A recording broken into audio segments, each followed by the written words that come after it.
자, 그러면 통합당 얘기를 좀 가보겠습니다. 김종인 비대위원장이 연일 파격적인 발언으로 보수 정당을 뒤흔들고 있습니다. 오늘은 기본소득제를 검토할 때가 됐다. 이런 발언까지 나왔습니다. 먼저 발언 들어볼까요?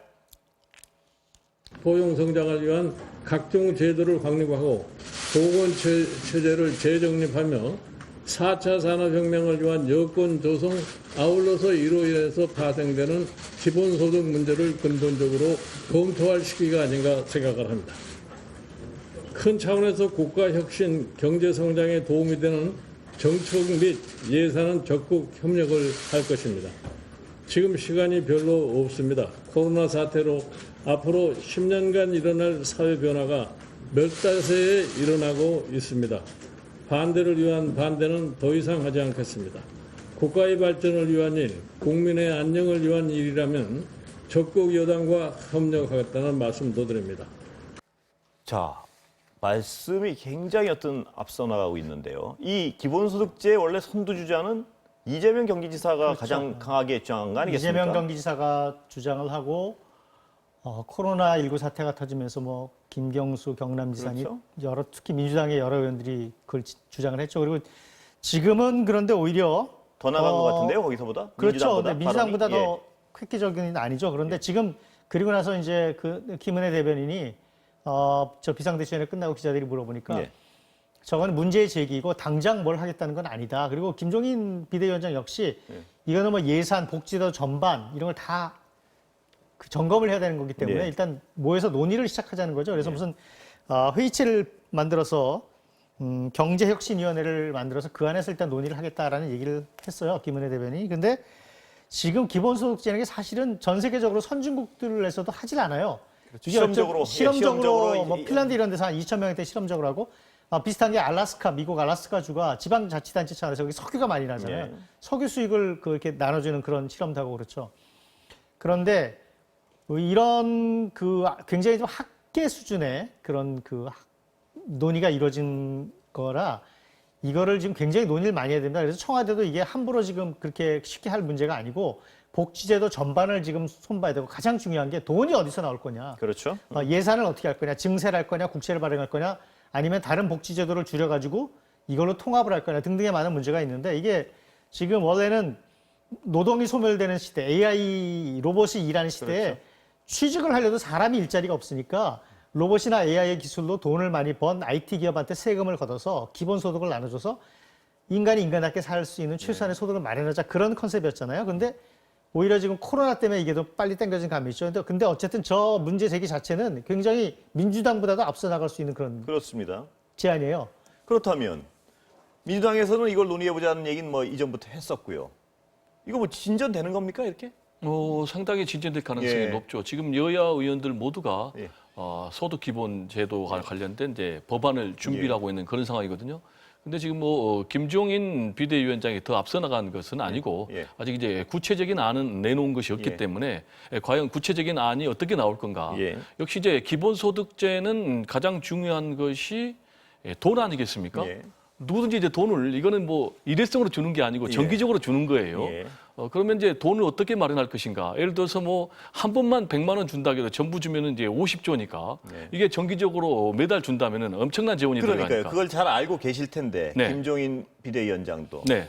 왜 저런 얘기를 좀 금방 할 것처럼 좀 약간 심각하게 꺼냈다고 보십니까? 일단 첫째는 지금 시대 상황이 예. 코로나19 시대 상황이기 때문에 기본소득을 주지 않으면은 생존이 안 되는 취약계층들이 너무 많아요. 예.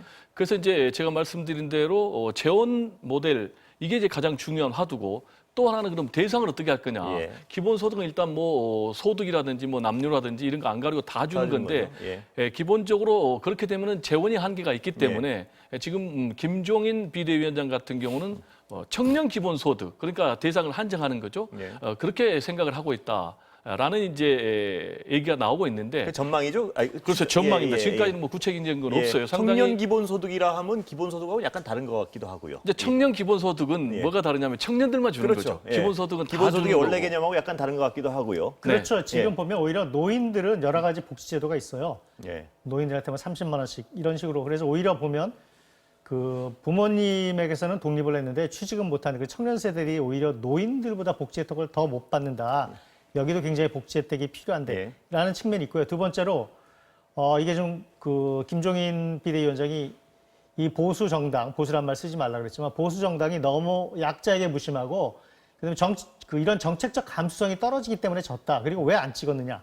민주당은 뭘 해준다고 그리고 얘기라도 들어주고 뭘 해줄 것처럼 얘기라도 한다. 그렇지만 네. 그런 마음도 없는 게 보수당이라 선거에 지지 않느냐. 그러니까 지지 기반을 넓히기 위해서는 특히 젊은 층, 청년들한테 지지 기반을 넓히고 보수 정당을 찍지 않은 그 좀 취약계층들, 약자들에게 우리가 당신들을 생각한다는 그런 메시지를 계속 던지는 거죠. 그래서 저 효과가 굉장히 큽니다. 대선 앞두고 특히 당을 이렇게 뒤흔드는 데는 저런 가지고 실질적인 그런 정책이잖아요. 이념과 별로 상관없이. 먹고 사는 문제, 내 주머니 돈으로 문제니까 그런 효과도 노린 거고 대선 앞두고서 어차피 지금 코로나19 사태 때 재난지원금으로 한번 그 비슷한 걸 해봤잖아요. 이게 재난지원금이 이 어떤 기본소득의 논의에 있어서는 대단한 역할을 한 건 맞는 것 같습니다. 이게 가능한 일 수도 있겠구나. 그렇죠. 이런, 그런데요, 말씀하셨지만 이 어느 당에 도움이 될지는 시간이 지나봐야 알지 않겠습니까? 무슨 얘기냐면 김종인 위원장이 이렇게 할 때 어저께 제가 여야 의원들 나오셨을 때도 여쭤봤지만 그러면 통합당이 민주당과 뭐가 다른 거지? 이런 생각을 하는 분들도 계신 것 같습니다. 어떻게 보십니까? 네, 일단은 민주당에 유리하죠. 왜냐하면 예. 선점 효과가 있으니까. 예. 말씀하신 대로 저거 원래 우리 김경수 거다, 이 지사라든지 말씀이신가요? 그렇죠. 예. 이재명 지사라든지 이렇게 예. 계속 문제 제기해서 긴급 재난 지원금을 실제로 집행을 했지 않습니까? 그리고 전 세대에게 집행을 했지 않습니까? 그래서 말씀하신 대로 이거는 우리 브랜드야라고 얘기를 하는 거죠. 그렇지만 이제 김종인 위원장 같은 경우 그럼 이제 왜 남의 브랜드를 자기가 가져왔느냐? 그렇지만 이걸 가져오면 방법이 없어요. 첫째, 새롭게 달라진 보수의 모습을 보여줘야 되고 그다음에 지금 뭐 수도권이라든지 청년들이라든지 이런 취약계층을 공략하려면 이거 외에는 카드가 없는 거예요. 그리고 또 하나 이제 본인의 소신이기 때문에 경제민주 아닙니까? 뭐 공정분배 얘기하고 공정경제 얘기하는 그러니까 이건 이제 강력하게 내세울 텐데 그러면은 앞으로 여야가 정책 경쟁으로 가는 바람직한 그런 현상은 벌어지죠. 그리고 중요한 것은 총론이 중요한 게 아니에요. 강론이에요. 누구나 돈 나눠주겠다는 얘기를 하는데 그러면 어떻게 어디서 이런 그 방법론이 나와야 되기 때문에 제가 볼 때는 이제 정책 경쟁이 이번 21대 국회에서 벌어질 거고 우리 이제 선임 기자께서 말씀하신 대로 이게 지금 제가 볼 때는 대선의 빅 이슈가 될 것 같아요. 그래서 누가 과연 어느 정당이 설득력 있는 기본소득 방안을 내놓느냐에 따라서 정치판에 크게 요동을 치는 그런 이슈가 되지 않겠는가 생각이 됩니다. 이 부분이 좀 흥미로운 부분이라서 황 기자께도 동일한 질문 드리겠습니다. 네.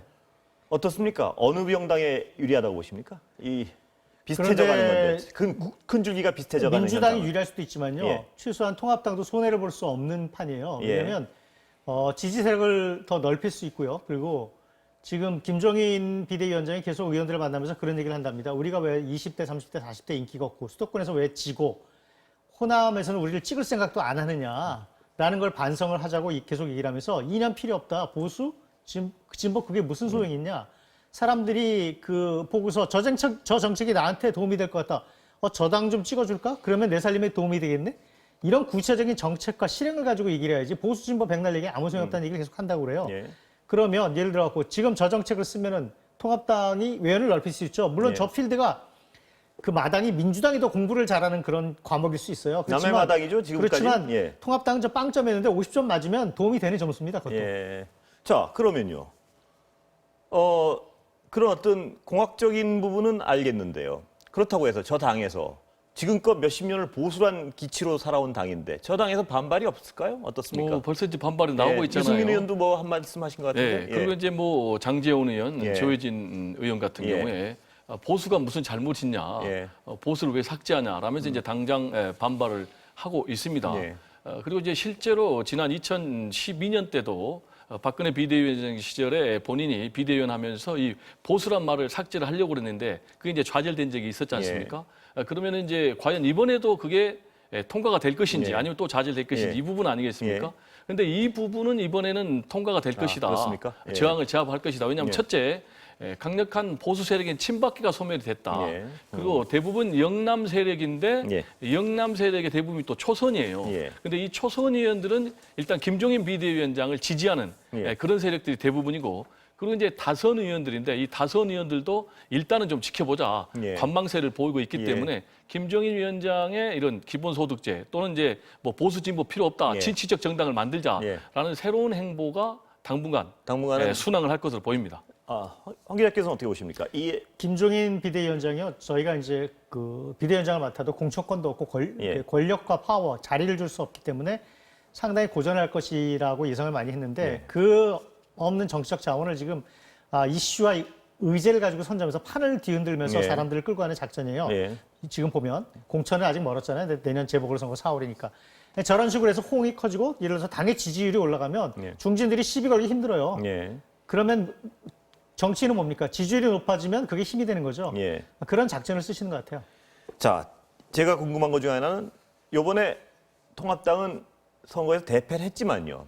거길 지지했던 41%가의 표가 있지 않습니까? 그 표도 이런 정책을 좋아할까요? 어떻게 보십니까? 황 기자께서 먼저 말씀하시면.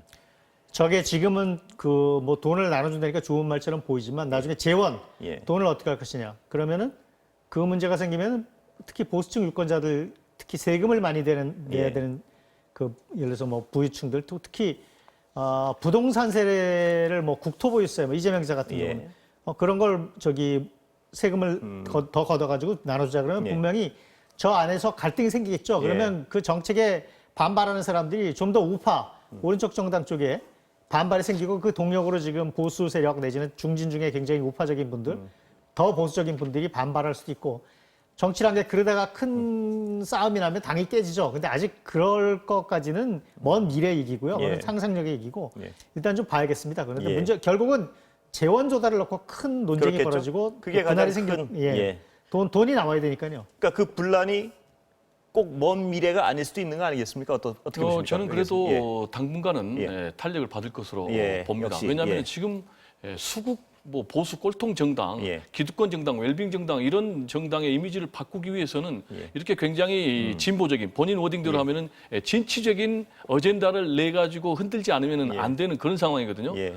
그리고 이제 특히 이제 시대 정신 자체가 이 경제적 불평등을 해소해야 된다. 이건 이제 세계적인 정신이거든요. 예. 그런 이제 흐름하고 같이 한다는 것 하나. 그리고 두 번째로는 지금 통합당의 3대 아킬레스건이라 하면은 첫 번째 20, 30, 40의 젊은 층이 지금 외면해 버렸거든요. 예. 그리고 두 번째 이제 수도권이 외면해 버렸거든요. 예. 특히 이제 호남권도 외면했거든요. 이 3대 아킬레스건을 어떻게 보면 이제 돌려 세우기 위해서는 이런 굉장히 적극적인 그런 파격적이고, 어젠다를 예. 제안하지 않고는 판을 바꿀 수가 없다. 예. 그런 점에서 저는 상당 부분 호응을 받을 것으로 봅니다만은 예. 말씀하신 대로 중요한 것은 강론이죠. 구체적인 예. 안이 나와야죠. 총론은 소용이 없습니다. 예. 총론은 이미 민주당에서 선점을 한 어젠다이기 때문에. 그 강론에서 얼마나 당이 어떤 모습을 보여주느냐가 앞으로의 어떤 관전하는 데 관건이 될 것 같습니다. 재원 조달을 어떻게 하느냐가 예. 가장 중요해요.